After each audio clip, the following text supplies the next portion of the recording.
Wonderlik om vanmôre weer saam met jou te kan stil word, God se woord oop te maak en saam te leer. Ons is in Openbaring.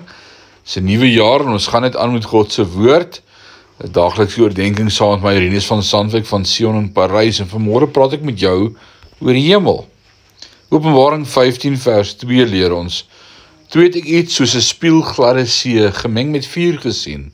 Die oorwinnaars oor die monster en sy standbeeld en die getal van sy naam het by die spieelgladde see gestaan en met sieters wat God aan hulle gegee het."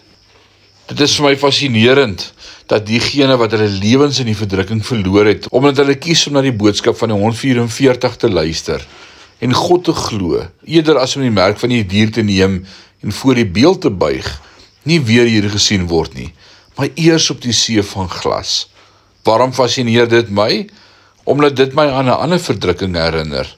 Uit op die see, met die wind wat waai en die golwe wat rol, was die disippels natuurlik verskrik.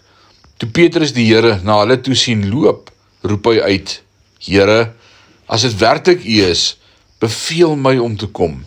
En Jesus het gesê: "Kom." En Petrus het presies dit gedoen. So ook in ons teks loop hierdie ouens op water. Op die aarde het hulle nie. Nadat hulle deur die anti-kris vervolg en vernietig is, sou hulle op die aarde as verloders beskou word. Maar nie so in die hemel nie. In die hemel is hulle waterwandelaars. As jy nie die hemel in ag neem nie, werk niks van Bybelse Christendom nie. Sonder die hemel gaan jy die verkeerde pad in jou ervarings van geestelike lewe volg. Jy moet die hemel in elke vergelyking in ag neem.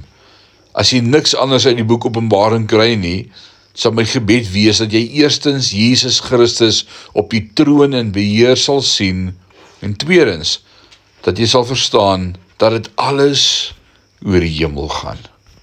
Mag die Here ons help om meer hemels gefokus te wees elke dag aan ons optrede. Die Here seën jou. Amen.